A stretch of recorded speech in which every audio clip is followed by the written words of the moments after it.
थोडा लाभ थोडा संघर्ष, कर्मातून होईल उत्कर्ष.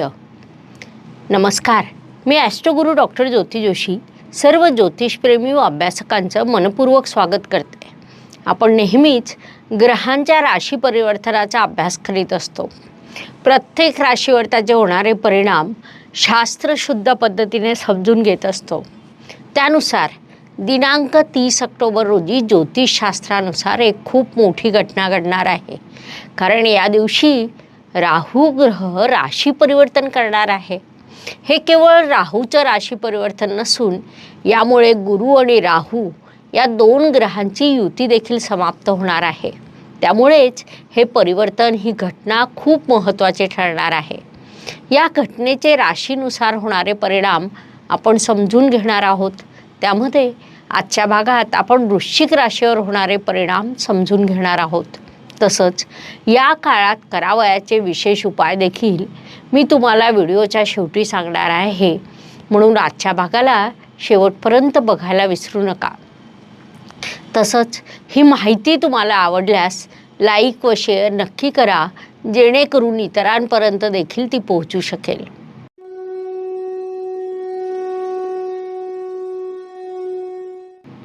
तीस ऑक्टोबर 2023 रोजी राहू ग्रह राशी परिवर्तन करीत आहे.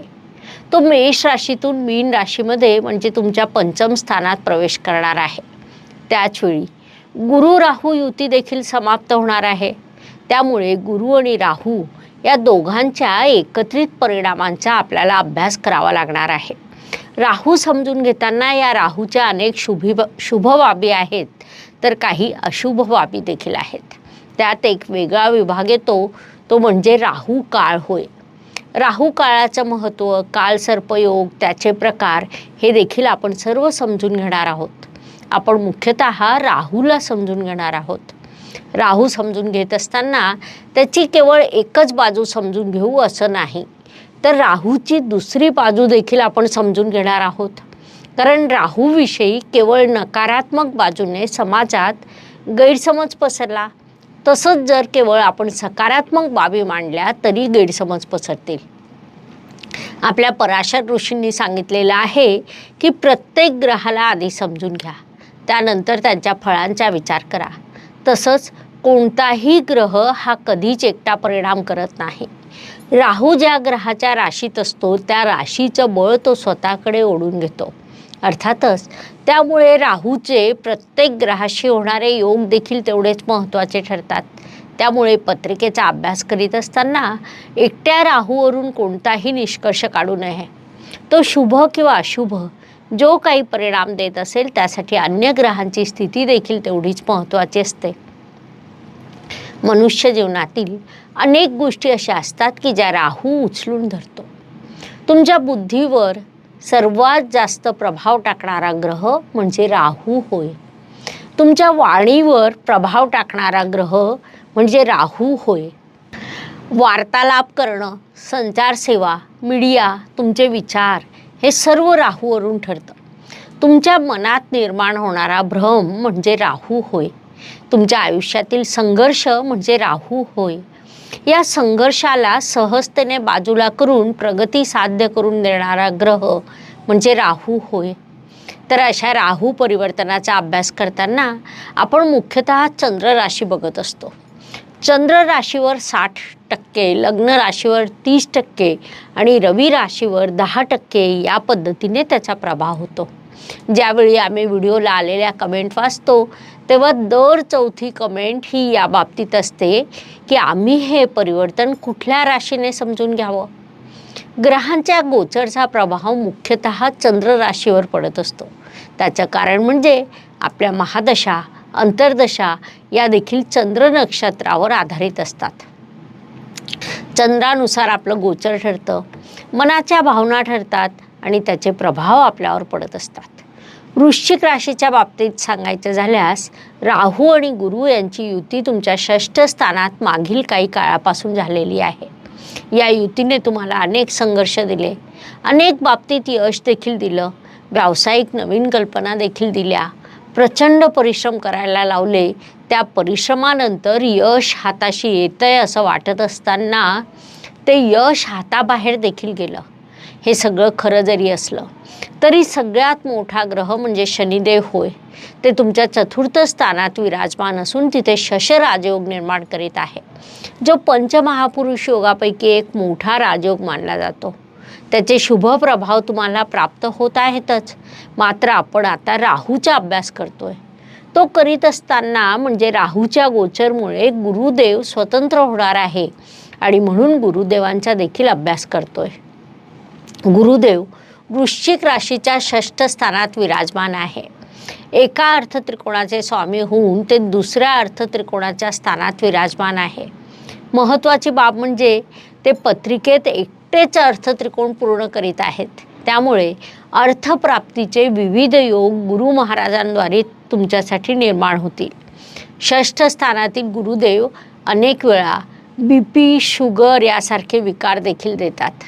म्हणून वृश्चिक जातकांनी या काळात मॉर्निंग वॉक, योग, प्राणायाम, ध्यानधारणा या गोष्टीकडे विशेषत्वाने लक्ष द्यावं. आपल्याला माहिती आहे की गुरुदेवांना पंचम, सप्तम आणि नवम अशा 3 दृष्ट्या असतात. स्थानांसह त्यांच्या दृष्टीला देखील खूप महत्त्व असतं. त्यानुसार 6ष्ठ स्थानातील गुरुदेवांची पंचम दृष्टी तुमच्या कर्मस्थानावर म्हणजे अर्थत्रिकोणाच्या स्थानावर पडत आहे. त्यामुळे या काळात तुम्हाला अर्थप्राप्ती होणार आहे. त्यानंतर गुरुदेवांची सप्तम दृष्टी तुमच्या व्ययस्थानावर पडत आहे. या दृष्टीमुळे प्रवासाचे अनेक योग तुमच्यासाठी निर्माण होतील. धनलाभाच्या तुम्ही विविध संकल्पना आखाल. काही ठिकाणी अनपेक्षित खर्च देखील होतील. मात्र नफा नुकसान हा व्यवसायाचा एक भाग असतो. 6ष्ठ स्थानातील गुरुदेवांची नवम दृष्टी तुमच्या धनस्थानावर पडत आहे, ज्यामुळे धनवृद्धी होणारच आहे. कुटुंबात एखाद्या व्यक्तीचं आगमन होऊ शकतं. त्या दृष्टीने देखील हा काळ तुमच्यासाठी सकारात्मक म्हणता येईल. आता राहू तुमच्या पंचम स्थानात आगमन करणार आहे. अग्नितत्वाच्या राशीतून तो जलतत्वाच्या राशीत प्रवेश करणार आहे. पत्रिकेतील पंचम स्थानाला त्रिकोण स्थान म्हटलं जातं. या स्थानातील राहूला आपण फार जास्त शुभ म्हणू शकत नाही.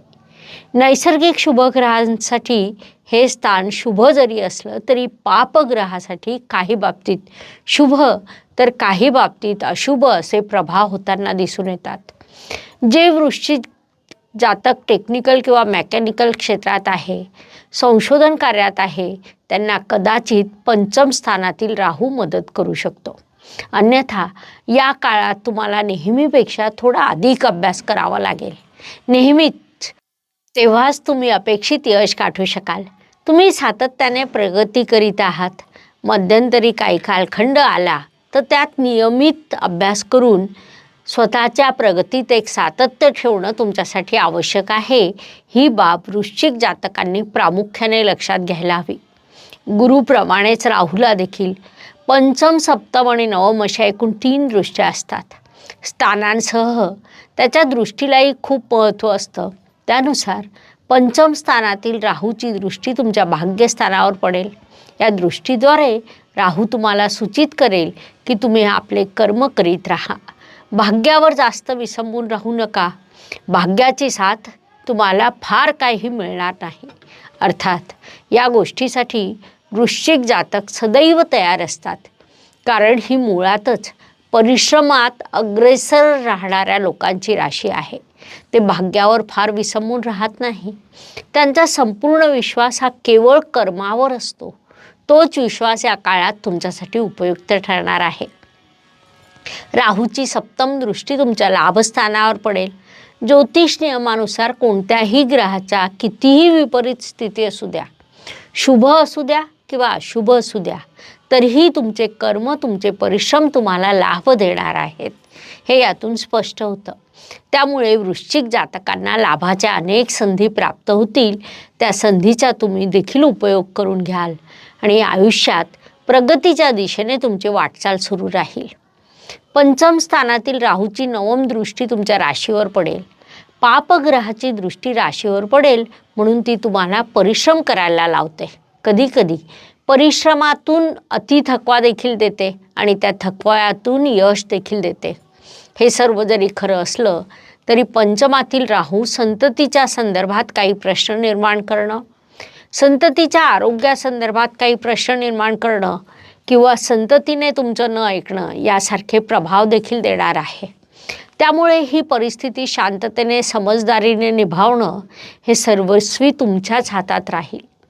अनारोग्याचे प्रश्न निर्माण होऊ शकतात. त्यासाठी योग प्राणायाम याचा योग्य वापर करणं तुमच्यासाठी लाभदायक राहील. उपाय आपण व्हिडिओच्या शेवटी देणारच आहोत. त्याचा देखील उपयोग करावा. चांगला काळ जसा थांबत नाही तसा वाईट काळ देखील थांबत नसतो. थोडी संघर्षाची स्थिती जरी दिसत असली तरी या संघर्षाच्या काळात शनिदेव तुम्हाला खूप मोठं सहकार्य करणार आहेत. ही बाब तुम्ही प्रामुख्याने लक्षात घ्यायला हवी. महत्त्वाची बाब म्हणजे हा कालावधी सर्व तात्पुरता आहे. एप्रिल 2024मध्ये गुरुदेव वृषभ राशीत म्हणजे तुमच्या सप्तम स्थानात जातील तेव्हा पत्रिकेत मोठा बदल घडून येईल. म्हणून वृश्चिक जातकांनी आपल्या मूळ स्वभावानुसार कार्यरत राहावं आणि प्रगतीची दिशा प्राप्त करावी असा सल्ला तुम्हाला देण्यात येत आहे. उपायांच्या दृष्टीने विचार केला असता ज्योतिषशास्त्रामध्ये छोटे छोटे काही उपाय सांगण्यात आले आहेत जे अगदी सहज कोणीही करू शकतो. उपाय छोटे असले तरी त्यांचा प्रभाव खूप मोठा बघायला मिळतो. हे उपाय दर महिन्याच्या राशी भविष्यामध्ये आपण सांगतच असतो. या राहू परिवर्तनाच्या दृष्टीने विचार केला असता 30 ऑक्टोबरपासून पुढील 11 दिवस दररोज किमान 5 वेळा ओम राहावे नमः या राहूच्या बीज मंत्राचा जाप सर्व राशीच्या जातकांनी करावा. याशिवाय वृश्चिक राशीच्या जातकांसाठी काळ्या कुत्र्यांना तेल लावलेली पोळी खाऊ घालण्याचा उपाय सुचवण्यात येत आहे. या उपायांचे तुम्हाला शुभ परिणाम प्राप्त होतील. अशा प्रकारे राहू परिवर्तनाचे वृश्चिक राशीवर होणारे परिणाम समजून घेण्यासाठी ही माहिती पुरेशी आहे.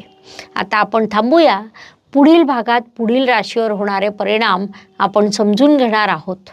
व्हिडिओ आवडल्यास लाईक, शेअर, सबस्क्राईब करायला विसरू नका. तसंच कमेंट बॉक्समध्ये हर हर ज्योतिष, घर घर ज्योतिष अवश्य लिहा.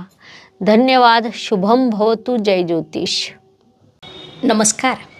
शास्त्राचा अभ्यास करण्यासाठी माझी मराठीतून 11, हिंदीतून 2 अशी पुस्तकं प्रकाशित झाली आहे. विशेष बाब म्हणजे मी स्वतः संशोधित केलेली ज्योती जोशी पद्धती अर्थात जे पद्धती या विषयावर स्वतंत्र ग्रंथ उपलब्ध आहे. त्याचा देखील लाभ घ्यावा. यूट्यूबची कार्यप्रणाली ही मुख्यतः लाईक, शेअर आणि सबस्क्राईबवर चालते. Please like, share and subscribe the channel. धन्यवाद. शुभम भवतु. जय ज्योतिष.